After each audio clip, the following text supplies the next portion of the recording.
the East Coast is evening.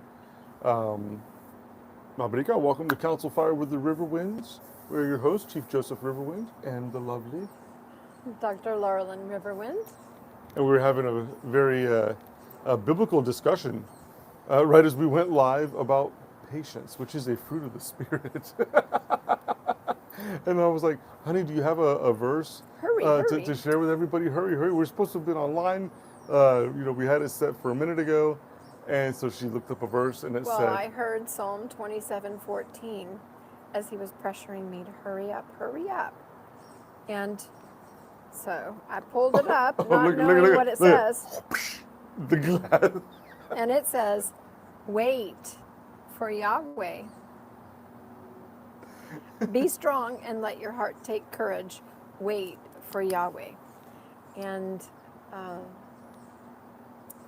as we have been here out and about, encouraging the covenant people of Yahweh, just in courage and in love and in peace. And in standing in solidarity. During war. Yeah, it has been just Creator's really laid it on our hearts as just the continuing work that we've been doing. That's a good verse. Yeah, bridging Yeah.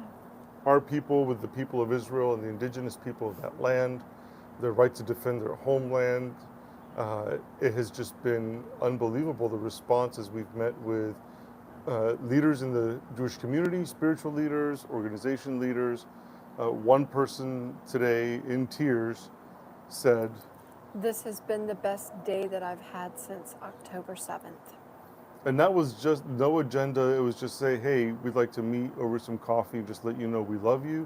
We stand with you. You're not alone. We were here with Dr. Kwamanique Sukina of Indigenous Messengers International. If you missed the Sunday sermon, I'm going to post that in theriverwinds.com, send it out on an email blast. That one did not have Dr. Sukina, her husband, but it was another one that there's just some incredible things that happened and were shared on that one. So make sure you sign up for the newsletter, and I'll send that out within the next 24 hours.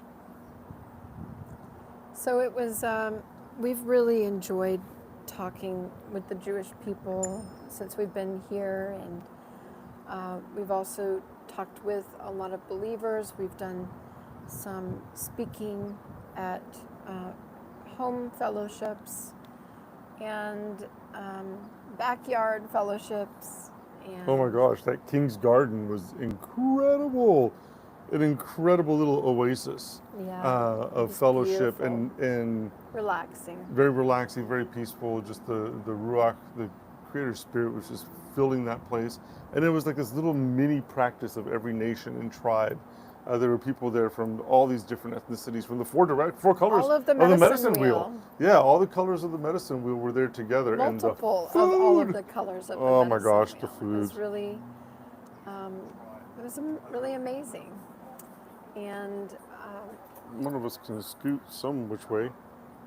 I'm like off to, do I need to go that way? Yes. What else? Thank you for your prayers. Thank you for your intercession. This is definitely something that comes at a cost when you stand with Israel. And I'm not talking about financial. I'm talking about every type of way. Well, I would say every way. Yeah. Financial included. Yeah. And it's been, but it's so rewarding. It's really a beautiful thing to know that people who are going through so much trauma really taking, as usual, as throughout history, the brunt of a lot of violence and evil Last night, them. We were invited to a local synagogue to watch the premiere of an October 7th movie, film documentary, and y'all, the stories just aren't reaching here. We've told you this before when we were actually in Israel, and there's so many people who just blood libel, the propaganda, people buying into the colonial Islamic colonization propaganda, trying to rewrite history, and it's just not true. Um, and seeing the effects of an ideology that calls for the wiping out of not just Jews and Christians, but also pagans, Wiccans. Uh, as we see right now, the Hindus in Bangladesh. Uh, what's happening there is like what happened on October 7th with Israeli people. A Hindu minority, the indigenous people, there's horrendous things happening to them. We need to learn from these cycles of violence that this is not going to end. The only peace in this religious ideology is when the world submits, and that's just not where we're at, right? Yeah. You know, what there are things that we can do to touch the heart of the Lord. One of them is being exhibiting fruit of the Spirit, kindness and love and patience. One of them is being in unity with our brethren. Another one of them is standing with Israel. Mm-hmm. And we talked recently about the fact that that last week's Torah Parsha had in it what the land allocation was for the descendants of Esau. And so we also talked about the fact that God had a chance to do a two-state solution with Jacob and Esau, and he chose not to. And he had a chance to do a two-state solution with Isaac before him, Isaac and Esau. And he didn't. And he also says, it's written in the Tanakh, where the Creator says to not divide his land, that those who divide his land will be judged, that there is punishment. We're not saying any government of the world is perfect. That's impossible for that to be so. But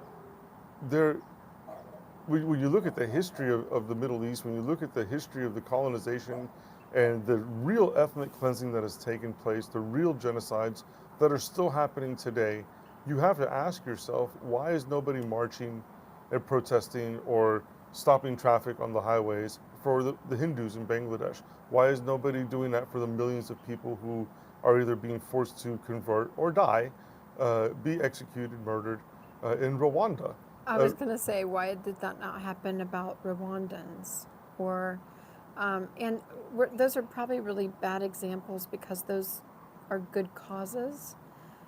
They were victimized. There's 1.8 million Rwandas, the genocide because they wouldn't convert to Islam. And it's probably also a bad example because the Rwandan victims had not been raping, torturing, burning alive, dismembering, and ripping infant fetuses out of the womb of their enemies. Yeah, exactly. So it's really not a good comparison, but I just really want for you guys to be aware of the fact that polarization is occurring at an alarming rate, and that it is important to realize that you can't be neutral. Somebody said recently, I think it was Dr. Kwamanique and Sukina, said there aren't going to be any Switzerlands in this issue at the end. It can't not matter to you because it's going to affect you.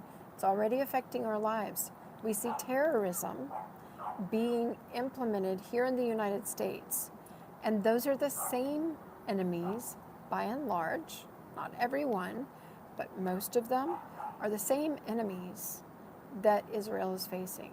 And if you read the book of Revelation, in John's vision of the future, he says that he saw the dragon going to war against the keepers of the commandments and those who have the testimony of Yeshua. And through theologians, most theologians interpret that to mean the Jewish people and Christians in whatever denomination, way, or form. And I believe that there's also those in between, those who have the testimony of Yeshua and also keep the commandments.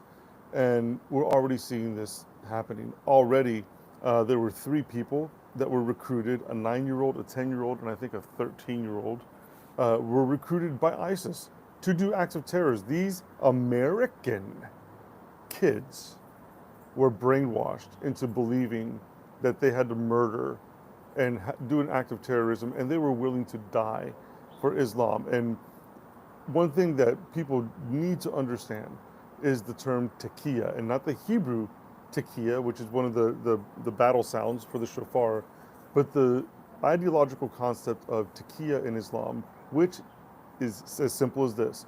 If it furthers the cause of Islam, you can absolutely 100% lie to an infidel. And an infidel, you might think you're a friend, you might think that, oh, this is that. Unless you are a Muslim, unless you have submitted to their God, you are an infidel. There's no, it's very simple, black and white. And what's interesting is that among the Jewish tradition, there's only one thing, to my knowledge, that Jewish people are permitted to lie about. And it's not to further a cause or to engage in propaganda. The one reason... Or violence or any type of attack. There's only one reason. The one reason that the Jewish people are permitted to lie is if it is a matter of life. If a life is going to be saved. So if it's life or death, for example, are you hiding someone? No.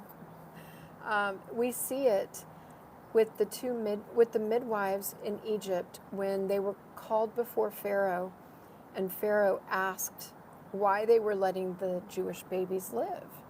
And because they were commanded to kill the firstborn. Kill the firstborn. Well, no, to kill the sons. Or to kill the sons, to kill all of the sons. And so the Jewish midwives lied and said, you know the story, said, oh, the women are so vigorous and strong, they give birth before we get there, so we can't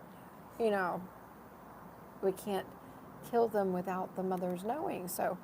And what's amazing is if you look up those verses, I don't remember what the address is, but if you look it up, not only did they lie to save the lives of the children, but also it says that the Creator, Yahweh, blessed them for it.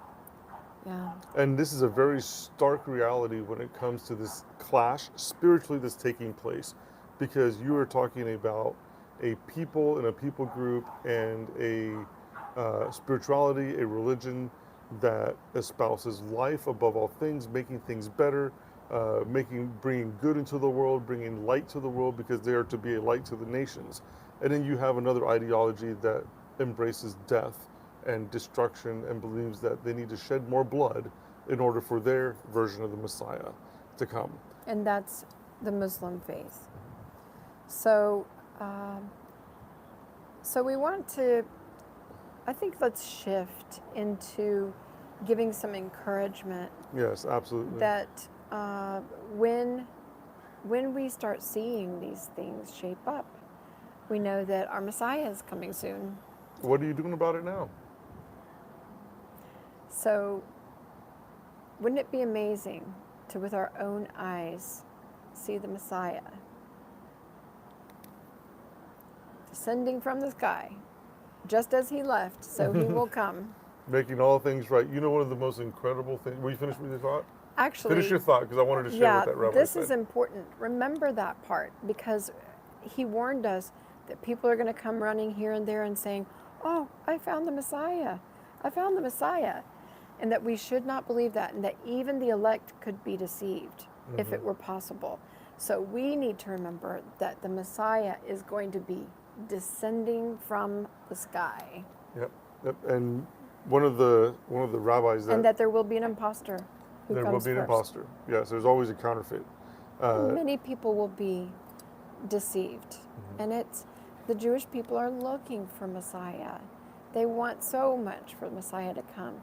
So we need to be gracious when people are deceived, because just remember, we all think it can't happen to us.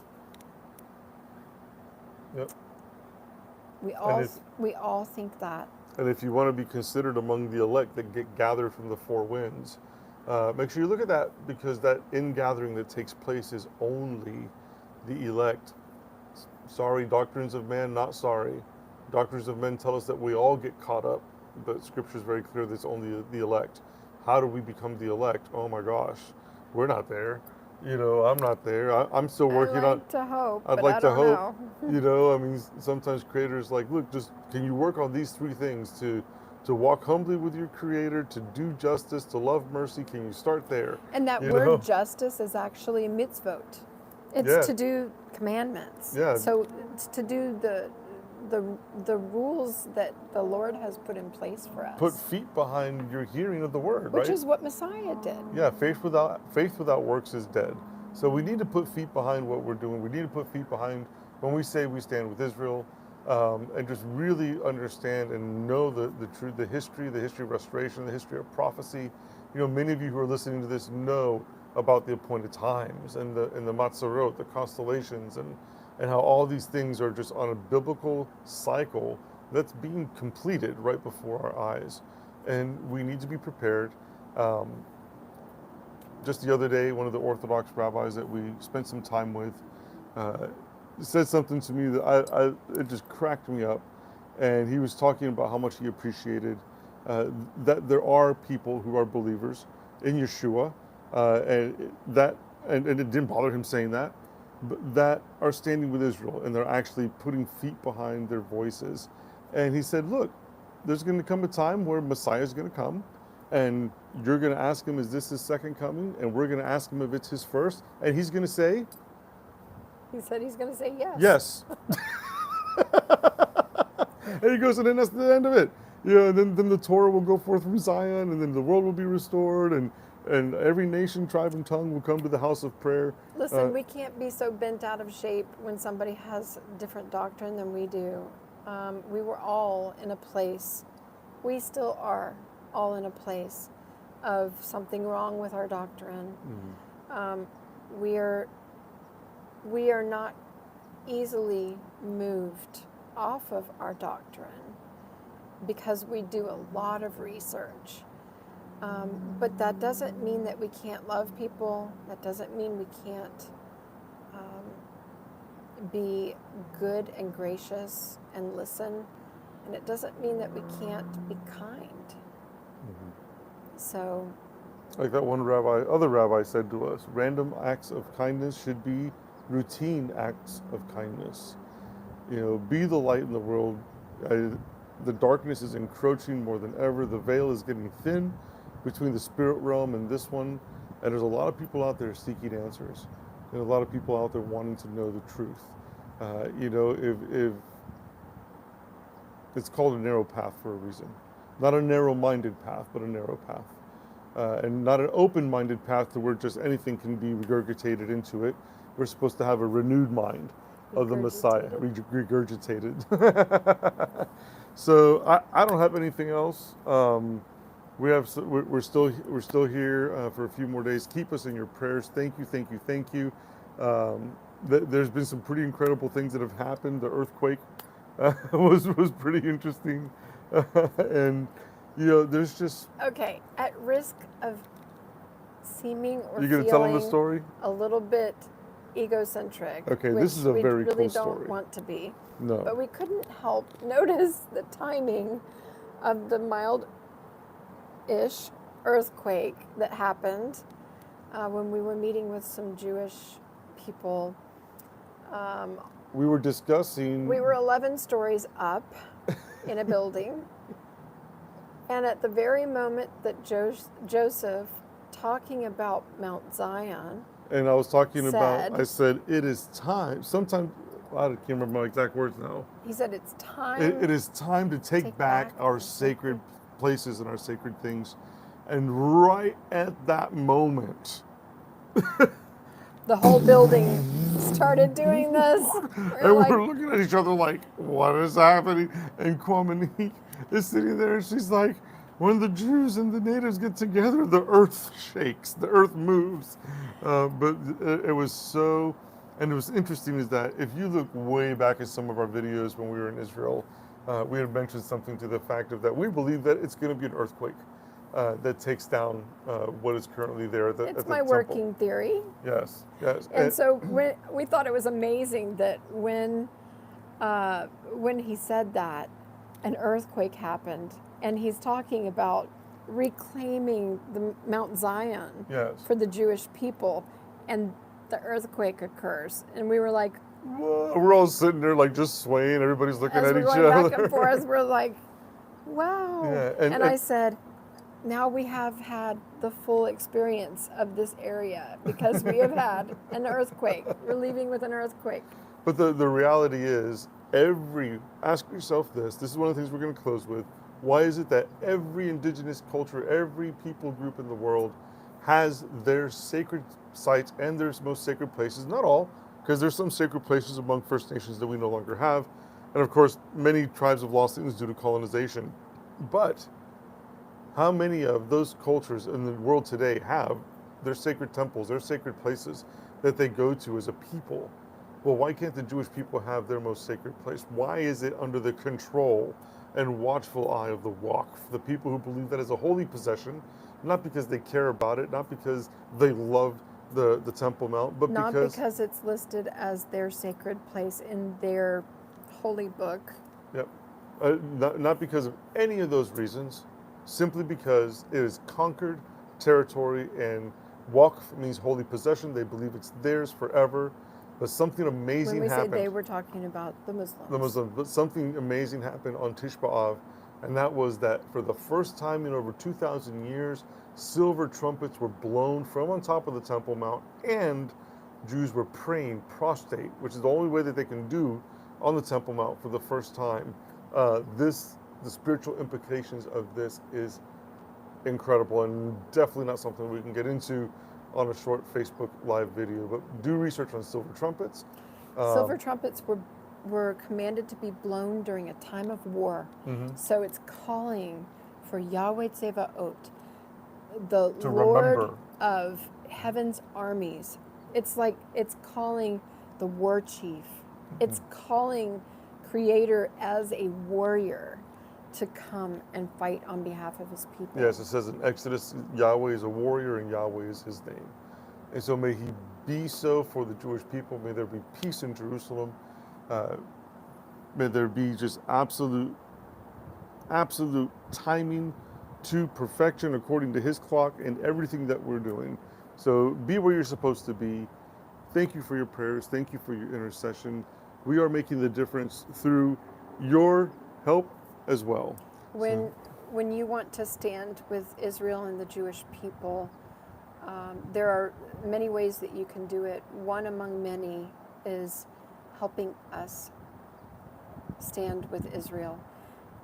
Today, just hearing a Jewish woman in leadership say, "This has been the best day I have had since October 7th." And others just weeping, because just crying. we've just been able to be there and pour love into a stranger. And be a comfort. And she said, "My cup is full now." And they just cried tears of joy. And that is what makes my life feel like I have purpose. Mm-hmm. That I'm walking in purpose and in the Creator's. We're his arms, we're his feet. I'm the arms that are hugging these precious women and leaders and spiritual leaders, and just letting them know you're not alone. We want to thank you because you equip us to do that. Mm-hmm. And you've witnessed some of the warfare, like when we did the teaching with the four of us. We kid you not, as soon as we started the live stream, right before we started the live stream, right before the we noise started. The noise, which we have no idea where it came from, just started, and like I hit end on the live an hour later. And I said, "Watch, it's gonna stop now." Boom. And it stopped. Right after the interference. It was unreal. And then something like that happened. That's minor warfare. Oh, yeah. Like there's more major stuff than just little noises. But I'll end with this final thought on when people say, what would Yeshua do? What would Jesus do? You know, we think about what he would do, and he tells us. We're supposed to feed his people. We're supposed to comfort his people. We're supposed to be there Comfort for my his people. It's a scripture. The words he used, even in the Greek translations, he was talking about his blood relatives, his blood kin, his family. I mean, think about it. We're gonna be asked one day by the Creator, by Yahweh, what did you do? How did you serve my people? What did you do in their time of the greatest distress and discomfort and atrocities? What did you do? Right? We're trying to do what we can do. And we Thank thank you you for helping us. for helping us to do that and accomplish that. There's Thank many you more for goals for the praying future. for Yes. us. And Thank you for interceding. your words of encouragement. Yes. So sign up for our newsletter. I'm going to put in our teaching from Sunday. And again, thank you so much for your prayer covering and your intercession. And we will let you know, I guess next week we'll try for the next update. So, Seneko Kakona, Yaya Kakona, Choreto, Guari, Bari, no. Many blessings to you, all of our families. Dohiges esti. Peace to you. Time to go on a walk. Get some exercise.